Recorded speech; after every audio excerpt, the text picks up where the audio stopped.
14वीं शताब्दी के दक्कन में राजनीतिक अस्थिरता के बीच विजयनगर साम्राज्य एक शक्तिशाली हिंदू राज्य के रूप में उभरा।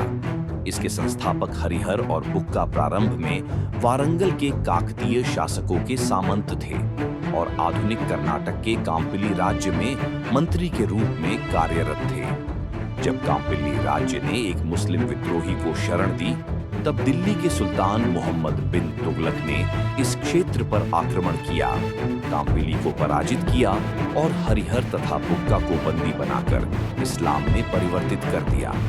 बाद में संत विद्यारण्य के प्रभाव में आकर वे पुनः हिंदू धर्म में लौटे और 1336 ईस्वी में तुंगभद्रा नदी के तट पर हम्पी को राजधानी बनाकर विजयनगर साम्राज्य की स्थापना की। शीघ्र ही विजयनगर साम्राज्य की बहमनी सल्तनत से दीर्घकालिक प्रतिद्वंद्विता शुरू हो गई। संघर्ष का मुख्य कारण कृष्णा तुंगभद्रा दोआब की उपजाऊ भूमि और कोंकण क्षेत्र था, जो न केवल राजस्व का बड़ा स्रोत था बल्कि गोवा जैसे रणनीतिक बंदरगाह का केंद्र भी था। बुक्का प्रथम के उत्तराधिकारी हरिहर द्वितीय, जिन्होंने 1377 से 1404 ईस्वी तक शासन किया, ने साम्राज्य का विस्तार किया और राजा परमेश्वर तथा महाराजाधिराज की उपाधियां धारण करने वाले पहले शासक बने। उनके उत्तराधिकारी देवराय प्रथम ने तुंगभद्रा नदी पर बांध और विस्तृत नहर प्रणाली का निर्माण कर सिंचाई को सुदृढ़ किया। बहमनी सुल्तान फिरोज शाह से पराजय के बाद उन्होंने अपनी पुत्री का विवाह उससे कर कूटनीतिक संबंध स्थापित किए और सेना के आधुनिकीकरण पर बल दिया।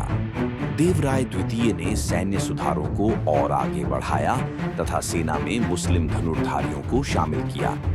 उन्होंने श्रीलंका के राजा से कर प्राप्त किया और गजबेटेकर की उपाधि प्राप्त की। इसी काल में इतालवी यात्री निकोलो कॉन्ती ने विजयनगर की यात्रा की। विजयनगर साम्राज्य अपने उत्कर्ष पर टुल्लू वंश के महान शासक कृष्णदेव राय के शासनकाल में पहुंचा।